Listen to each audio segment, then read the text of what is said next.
ॐ श्री गणेशाय नमः। अथ श्री शनैश्चरस्तोत्रम् विनियोगः। अस्य श्री शनैश्चरस्तोत्रस्य दशरथ ऋषिः शनैश्चरो देवता त्रिष्टुप्छन्दः शनैश्चरप्रीत्यर्थे जपे विनियोगः। दशरथ उवाच कोणान्तगोरोद्रयमोऽथ बभ्रुः कृष्णः शनैः पिङ्गलमन्दशौरिः नित्यं स्मृतो यो हरति च पीडां तस्मै नमः श्रीरविनन्दनाय। सुरासुरा किं पुरुषोरगेन्द्रा गन्धर्वविद्याधरपन्नगाश्च पीड्यन्ति सर्वे विषमस्थितेन तस्मै नमः श्रीरविनन्दनाय। नरा नरेन्द्राः पशवो मृगेन्द्रा वन्याशये कीटपतङ्गभृङ्गा पीड्यन्ति सर्वे विषमस्थितेन तस्मै नमः श्रीरविनन्दनाय। देशास्य दुर्गाणि वनानि यत्र सेनानिवेशा पुरपत्तनानि पीड्यन्ति सर्वे विषमस्थितेन तस्मै नमः श्रीरविनन्दनाय। तिलर्यवैर्माशगुणान्नदानैर्लोहेन नीलाम्बरदानतो वा प्रीणाति मन्त्रैर्निजवासरे च तस्मै नमः श्रीरविनन्दनाय। प्रयागकूले यमुनातटे च सरस्वती पुण्यजले गुहायां यो योगिनां ध्यानगतोऽपि सूक्ष्मस्तस्मै नमः श्रीरविनन्दनाय। अन्यप्रदेशात् स्वगृहं प्रविष्टस्तदीयवारेश नरः सुखी स्यात् गृहात् गतो यो न पुनः प्रयाति तस्मै नमः श्रीरविनन्दनाय। स्रष्टा स्वयंभूर्भुवनत्रयस्य त्राता हरेशो हरते पिनाकी एकस्त्रिधा ऋग्यजुषाममूर्तिस्तस्मै नमः श्रीरविनन्दनाय। सन्न्यष्टकं यः प्रयतः प्रभाते नित्यं सुपुत्रैः पशुबान्धवैश्च पठेतु सौख्यं भुवभोगयुक्तः प्राप्नोति निर्वाणपदं तदन्ते। कौणस्थः पिङ्गलो बभ्रुः कृष्णो रौद्रान्तको यमः शौरिः शनैश्चरो मन्दः पिप्लादेन संस्तुतः। एतानि दश नामानि प्रातरुत्थाय पठेत् शनैश्चरकृता पीडा न कदाचिद् भविष्यति। दशरथ उवाच कोणान्तगोरोद्रयमोऽथ बभ्रुः कृष्णः शनैः पिङ्गलमन्दशौरिः नित्यं स्मृतो यो हरति च पीडां तस्मै नमः श्रीरविनन्दनाय। सुरासुरा किं पुरुषोरगेन्द्रा गन्धर्वविद्याधरपन्नगाश्च पीड्यन्ति सर्वे विषमस्थितेन तस्मै नमः श्रीरविनन्दनाय। नरा नरेन्द्राः पशवो मृगेन्द्रा वन्याशये कीटपतङ्गभृङ्गा पीड्यन्ति सर्वे विषमस्थितेन तस्मै नमः श्रीरविनन्दनाय देशास्य दुर्गाणि वनानि यत्र सेनानिवेशा पुरपत्तनानि पीड्यन्ति सर्वे विषमस्थितेन तस्मै नमः श्रीरविनन्दनाय तिलर्यवैर्माशगुणान्नदानैर्लोहेन नीलाम्बरदानतो वा प्रीणाति मन्त्रैर्निजवासरे च तस्मै नमः श्रीरविनन्दनाय प्रयागकूले यमुनातटे च सरस्वती पुण्यजले गुहायां यो योगिनां ध्यानगतोऽपि सूक्ष्मस्तस्मै नमः श्रीरविनन्दनाय अन्यप्रदेशात् स्वगृहं प्रविष्टस्तदीयवारेश नरः सुखी स्यात् गृहात् गतो यो न पुनः प्रयाति तस्मै नमः श्रीरविनन्दनाय स्रष्टा स्वयंभूर्भुवनत्रयस्य त्राता हरेषु हरते पिनाकी एकस्त्रिधा ऋग्यजुषाममूर्तिस्तस्मै नमः श्रीरविनन्दनाय सन्न्यष्टकम्यः प्रयतः प्रभाते नित्यं सुपुत्रै पशुबान्धवैश्च पठेतु सौख्यं भुवभोगयुक्तः प्राप्नोति निर्वाणपदं तदन्ते कौणस्थः पिङ्गलो बभ्रुः कृष्णो रौद्रोऽन्तको यमः शौरिः शनैश्चरो मन्दः पिप्लादेन संस्तुतः एतानि दश नामानि प्रातरुत्थाय पठेत् शनैश्चरकृता पीडा न कदाचिद् भविष्यति। दशरथ उवाच कौणोऽन्तगोरौद्रयमोऽथ बभ्रुः कृष्णः शनैः पिङ्गलमन्दशौरिः नित्यं स्मृतो यो हरते च पीडां तस्मै नमः श्रीरविनन्दनाय सुरासुरा किं पुरुषोरगेन्द्रा गन्धर्वविद्याधरपन्नगाश्च पीड्यन्ति सर्वे विषमस्थितेन तस्मै नमः श्रीरविनन्दनाय नरा नरेन्द्राः पशवो मृगेन्द्रा वन्याशये कीटपतङ्गभृङ्गा पीड्यन्ति सर्वे विषमस्थितेन तस्मै नमः श्रीरविनन्दनाय देशास्य दुर्गाणि वनानि यत्र सेनानिवेशा पुरपत्तनानि पीड्यन्ति सर्वे विषमस्थितेन तस्मै नमः श्रीरविनन्दनाय तिलर्यवैर्माशगुणान्नदानैर्लोहेन नीलाम्बरदानतो वा प्रीणाति मन्त्रैर्निजवासरे च तस्मै नमः श्रीरविनन्दनाय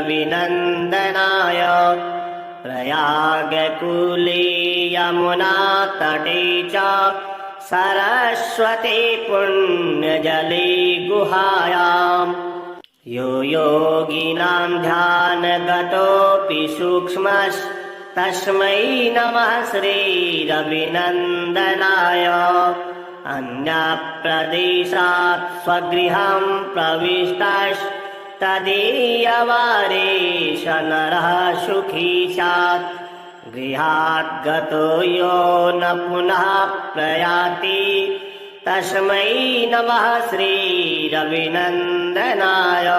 स्रष्टा स्वयंभूर्भुवनत्रयस्य त्राता हरीशो हरते पिनाकी।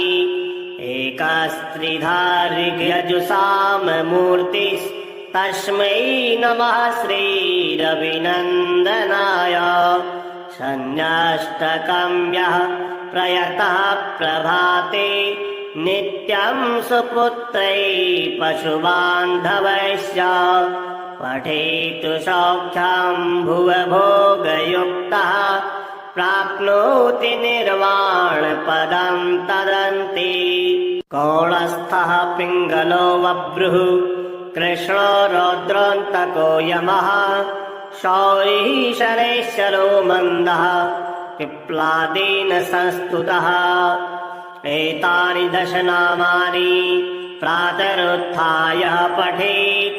शनैश्चरकृता पीडा न कदाचिद् भविष्यति। दशरथ उवाच कौणोऽन्तगोरौद्रयमोऽथ बभ्रुः कृष्णः शनैः पिङ्गलमन्दशौरिः। नित्यं स्मृतो यो हरति च पीडां तस्मै नमः श्रीरविनन्दनाय। सुरासुरा किं पुरुषोरगेन्द्रा गन्धर्वविद्याधरपन्नगाश्च। पीड्यन्ति सर्वे विषमस्थितेन तस्मै नमः श्रीरविनन्दनाय। नरा नरेन्द्राः पशवो मृगेन्द्रा वन्याशये कीटपतङ्गभृङ्गा। पीड्यन्ति सर्वे विषमस्थितेन तस्मै नमः श्रीरविनन्दनाय। देशास्य दुर्गाणि वनानि यत्र सेनानिवेशा पुरपत्तनानि। पीड्यन्ति सर्वे विषमस्थितेन तस्मै नमः श्रीरविनन्दनाय। तिलर्यवैर्माशगुणान्नदानैर्लोहेन नीलाम्बरदानतो वा। प्रीणाति मन्त्रैर्निजवासरे च तस्मै नमः श्रीरविनन्दनाय। प्रयागकूले यमुनातटे च सरस्वती पुण्यजले गुहायाम्। यो योगिनां ध्यानगतोऽपि सूक्ष्मस्तस्मै नमः श्रीरविनन्दनाय। अन्यप्रदेशात् स्वगृहं प्रविष्टस्तदीयवारेश नरः सुखी स्यात्। गृहात् गतो यो न पुनः प्रयाति तस्मै नमः श्रीरविनन्दनाय। स्रष्टा स्वयंभूर्भुवनत्रयस्य त्राता हरीशो हरते पिनाकी। एकस्त्रिधा ऋग्यजुषाममूर्तिस्तस्मै नमः श्रीरविनन्दनाय। शन्याष्टकं यः प्रयतः प्रभाते नित्यं सुपुत्रै पशुबान्धवैश्च। पठेतु सौख्यं भुवभोगयुक्तः प्राप्नोति निर्वाणपदं तदन्ति। कौणस्थः पिङ्गलो बभ्रुः कृष्णो रौद्रोऽन्तको यमः। शौरिः शनैश्चरो मन्दः पिप्लादेन संस्तुतः। एतानि दश नामानि प्रातरुत्थाय पठेत्। शनैश्चरकृता पीडा न कदाचिद् भविष्यति। दशरथ उवाच कौणोऽन्तगोरौद्रयमोऽथ बभ्रुः कृष्णः शनैः पिङ्गलमन्दशौरिः।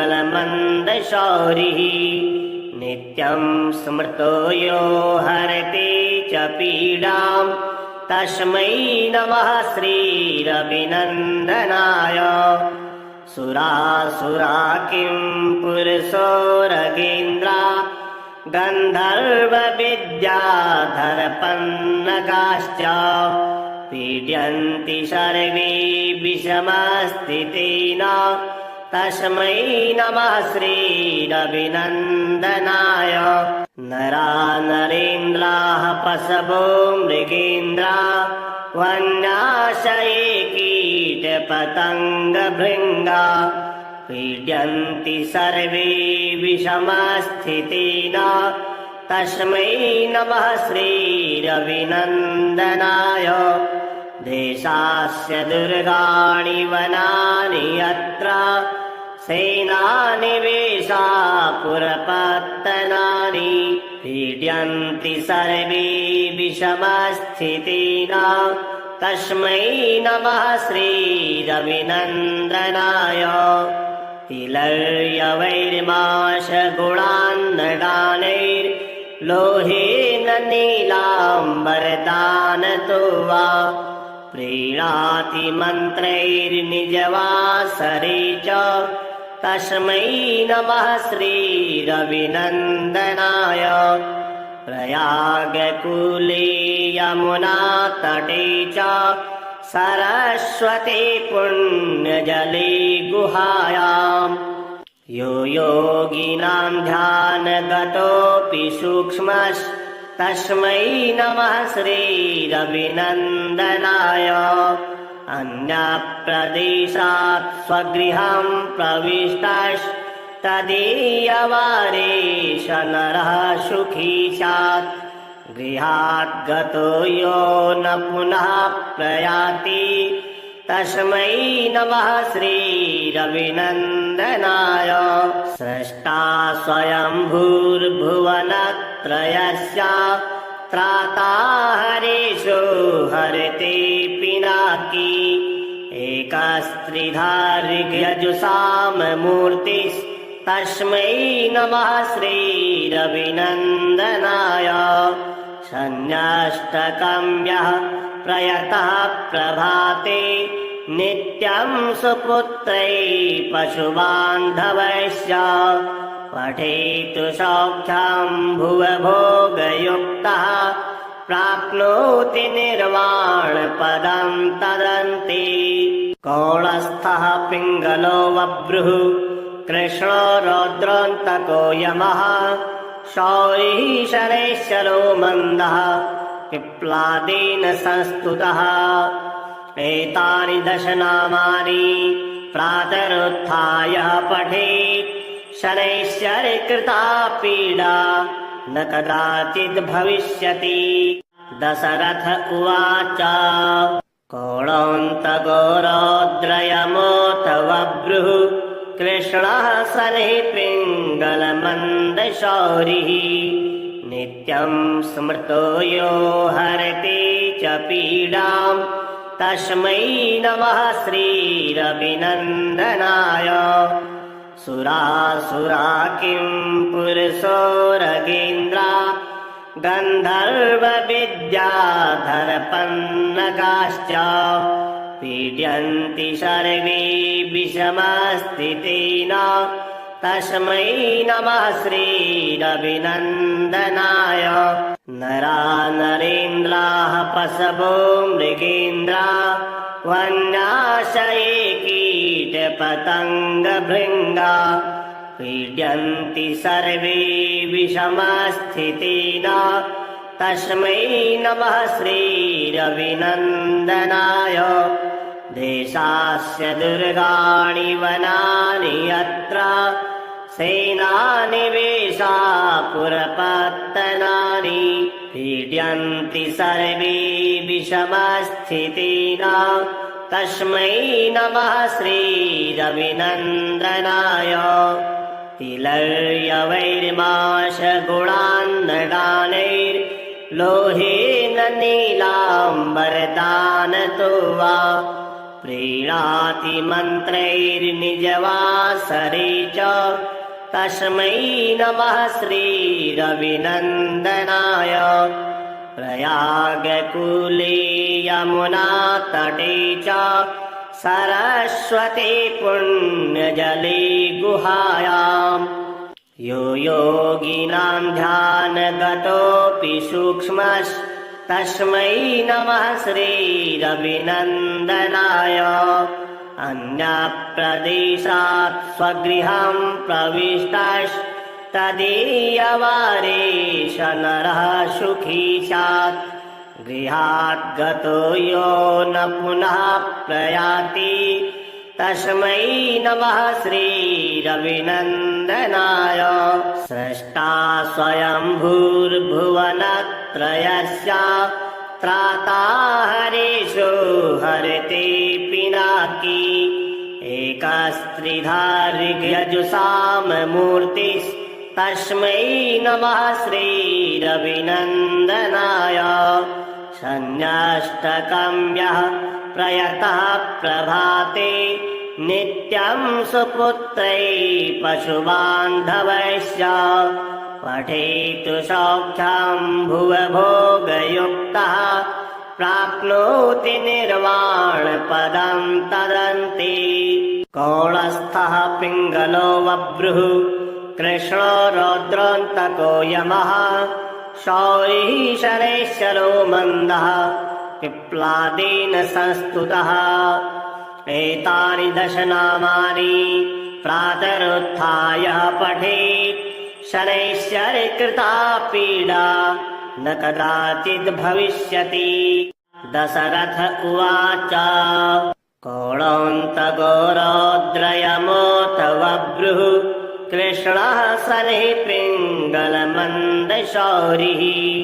नित्यं स्मृतो यो हरति च पीडां तस्मै नमः श्रीरविनन्दनाय सुरासुरा किं पुरुषोरगेन्द्रा गन्धर्वविद्याधरपन्नगाश्च पीड्यन्ति सर्वे विषमस्थितेन तस्मै नमः श्रीरविनन्दनाय नरा नरेन्द्राः पशवो मृगेन्द्रा वन्याशये कीटपतङ्गभृङ्गा पीड्यन्ति सर्वे विषमस्थितेन तस्मै नमः श्रीरविनन्दनाय देशास्य दुर्गाणि वनानि यत्र सेनानिवेशा पुरपत्तनानि पीड्यन्ति सर्वे विषमस्थितेन तस्मै नमः श्रीरविनन्दनाय तिलर्यवैर्माशगुणान्नदानैर्लोहेन नीलाम्बरदानतो वा प्रीणाति मन्त्रैर्निजवासरे च तस्मै नमः श्रीरविनन्दनाय प्रयागकूले यमुनातटे च सरस्वती पुण्यजले गुहायाम् यो योगिनां ध्यानगतोऽपि सूक्ष्मस्तस्मै नमः श्रीरविनन्दनाय अन्यप्रदेशात् स्वगृहं प्रविष्टस्तदीयवारेश नरः सुखी स्यात् गृहात् गतो यो न पुनः प्रयाति तस्मै नमः श्रीरविनन्दनाय स्रष्टा स्वयंभूर्भुवनत्रयस्य त्राता हरेशो हरते पिनाकी एकस्त्रिधा ऋग्यजुषाममूर्तिस्तस्मै नमः श्रीरविनन्दनाय सन्न्यष्टकं यः प्रयतः प्रभाते नित्यं सुपुत्रैः पशुबान्धवैश्च पठेतु सौख्यं भुवभोगयुक्तः प्राप्नोति निर्वाणपदं तदन्ति कौणस्थः पिङ्गलो बभ्रुः कृष्णो रौद्रोऽन्तको यमः शौरिः शनैश्चरो मन्दः पिप्लादेन संस्तुतः एतानि दश नामानि प्रातरुत्थाय पठेत् शनैश्चरकृता पीडा न कदाचिद् भविष्यति। दशरथ उवाच कोणान्तगोरोद्रयमोऽथ बभ्रुः कृष्णः शनैः पिङ्गलमन्दशौरिः नित्यं स्मृतो यो हरति च पीडां तस्मै नमः श्रीरविनन्दनाय। सुरासुरा किं पुरुषोरगेन्द्रा गन्धर्वविद्याधरपन्नगाश्च पीड्यन्ति सर्वे विषमस्थितेन तस्मै नमः श्रीरविनन्दनाय। नरा नरेन्द्राः पशवो मृगेन्द्रा वन्याशये कीटपतङ्गभृङ्गा पीड्यन्ति सर्वे विषमस्थितेन तस्मै नमः श्रीरविनन्दनाय। देशास्य दुर्गाणि वनानि यत्र सेनानिवेशा पुरपत्तनानि पीड्यन्ति सर्वे विषमस्थितेन तस्मै नमः श्रीरविनन्दनाय। तिलर्यवैर्माशगुणान्नदानैर्लोहेन नीलाम्बरदानतो वा प्रीणाति मन्त्रैर्निजवासरे च तस्मै नमः श्रीरविनन्दनाय। प्रयागकूले यमुनातटे च सरस्वती पुण्यजले गुहायां यो योगिनां ध्यानगतोऽपि सूक्ष्मस्तस्मै नमः श्रीरविनन्दनाय। अन्यप्रदेशात् स्वगृहं प्रविष्टस्तदीयवारेश नरः सुखी स्यात् गृहात् गतो यो न पुनः प्रयाति तस्मै नमः श्रीरविनन्दनाय। स्रष्टा स्वयंभूर्भुवनत्रयस्य त्राता हरेशो हरते पिनाकी एकस्त्रिधा ऋग्यजुषाममूर्तिस्तस्मै नमः श्रीरविनन्दनाय। सन्न्यष्टकं यः प्रयतः प्रभाते नित्यं सुपुत्रैः पशुबान्धवैश्च पठेतु सौख्यं भुवभोगयुक्तः प्राप्नोति निर्वाणपदं तदन्ते। कौणस्थः पिङ्गलो बभ्रुः कृष्णो रौद्रान्तको यमः शौरिः शनैश्चरो मन्दः पिप्लादेन संस्तुतः एतानि दश नामानि प्रातरुत्थाय पठेत् शनैश्चरकृता पीडा न कदाचिद् भविष्यति। दशरथ उवाच कोणान्तगोरोद्रयमोऽथ बभ्रुः कृष्णः शनैः पिङ्गलमन्दशौरिः नित्यं स्मृतो यो हरति च पीडां तस्मै नमः श्रीरविनन्दनाय। सुरासुरा किं पुरुषोरगेन्द्रा गन्धर्वविद्याधरपन्नगाश्च पीड्यन्ति सर्वे विषमस्थितेन तस्मै नमः श्रीरविनन्दनाय। नरा नरेन्द्राः पशवो मृगेन्द्रा वन्याशये कीटपतङ्गभृङ्गा पीड्यन्ति सर्वे विषमस्थितेन तस्मै नमः श्रीरविनन्दनाय।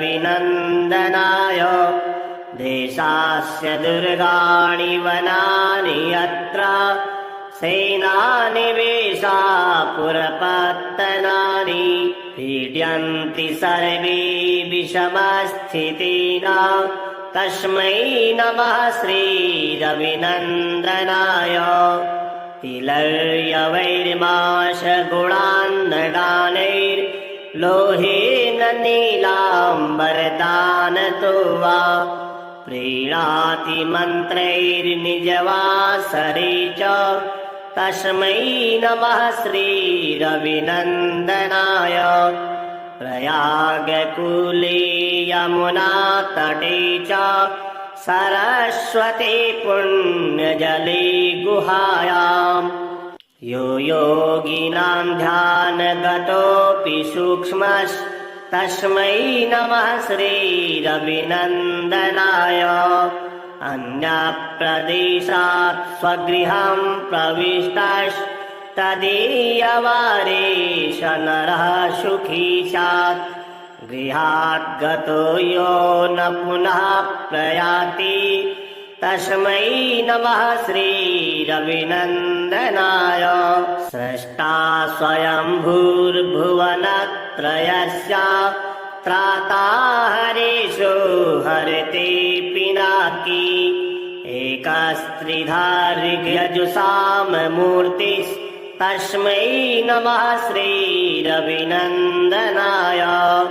सन्न्यष्टकं यः प्रयतः प्रभाते नित्यं सुपुत्रै पशुबान्धवैश्च पठेतु सौख्यं भुवभोगयुक्तः प्राप्नोति निर्वाणपदं तदन्ते कौणस्थः पिङ्गलो बभ्रुः कृष्णो रौद्रान्तको यमः शौरिः शनैश्चरो मन्दः पिप्लादेन संस्तुतः एतानि 10 नामानि प्रातरुत्थाय पठेत् शनैश्चरकृता पीडा न कदाचित् भविष्यति।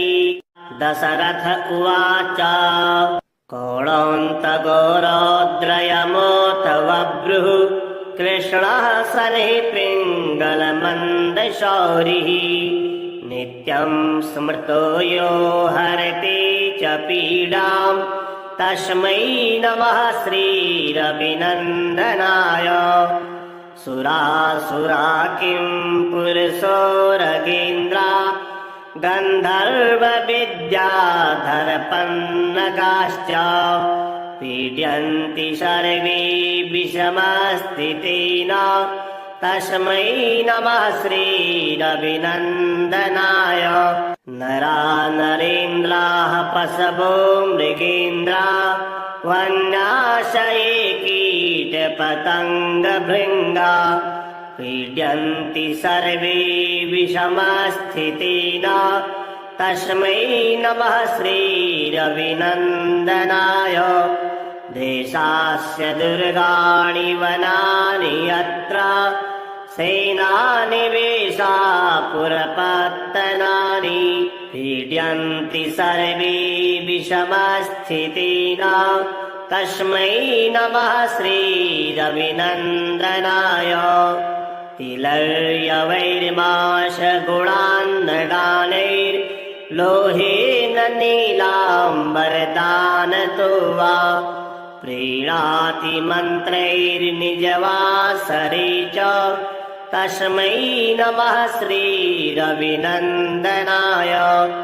प्रयागकूले यमुनातटे च सरस्वती पुण्यजले गुहायाम् यो योगिनां ध्यानगतोऽपि सूक्ष्मस्तस्मै नमः श्रीरविनन्दनाय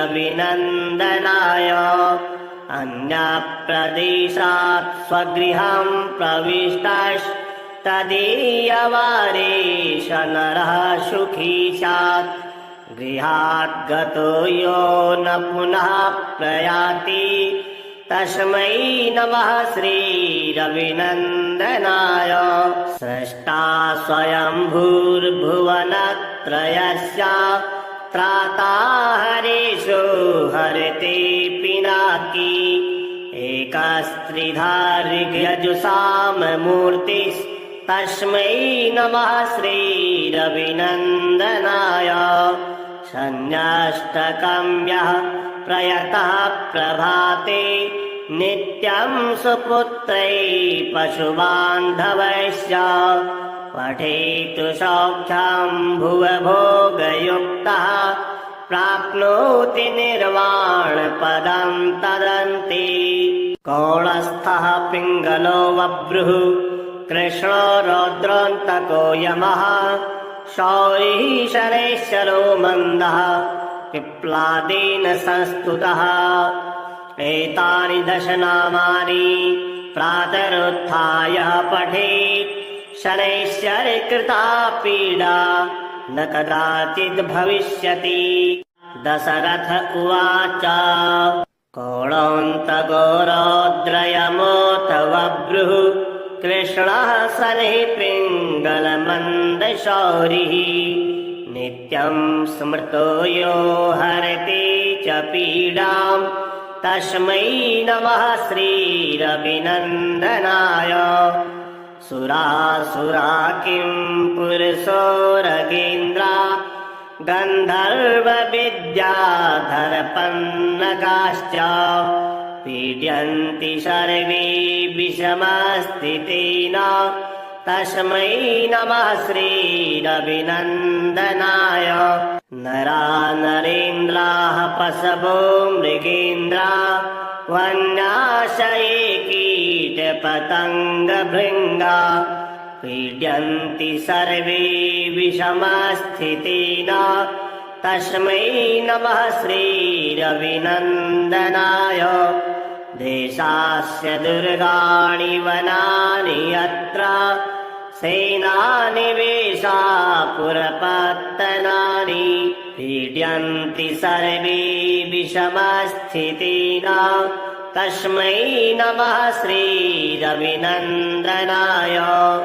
तिलर्यवैर्माशगुणान्नदानैर्लोहेन नीलाम्बरदानतो वा प्रीणाति मन्त्रैर्निजवासरे च तस्मै नमः श्रीरविनन्दनाय। प्रयागकूले यमुनातटे च सरस्वती पुण्यजले गुहायाम् यो योगिनां ध्यानगतोऽपि सूक्ष्मस्तस्मै नमः श्रीरविनन्दनाय। अन्यप्रदेशात् स्वगृहं प्रविष्टस्तदीयवारेश नरः सुखी स्यात् गृहात् गतो यो न पुनः प्रयाति तस्मै नमः श्रीरविनन्दनाय। स्रष्टा स्वयंभूर्भुवनत्रयस्य त्राता हरेषु हरते पिनाकी एकस्त्रिधा ऋग्यजुषाममूर्तिस्तस्मै नमः श्रीरविनन्दनाय। षण्यष्टकं यः प्रयतः प्रभाते नित्यं सुपुत्रै पशुबान्धवैश्च पठेतु सौख्यं भुवभोगयुक्तः प्राप्नोति निर्वाणपदं तदन्ति। कौणस्थः पिङ्गलो बभ्रुः कृष्णो रौद्रान्तको यमः शौरिः शनैश्चरो मन्दः पिप्लादेन संस्तुतः। एतानि दश नामानि प्रातरुत्थाय पठेत् शनैश्चरकृता पीडा न कदाचिद् भविष्यति।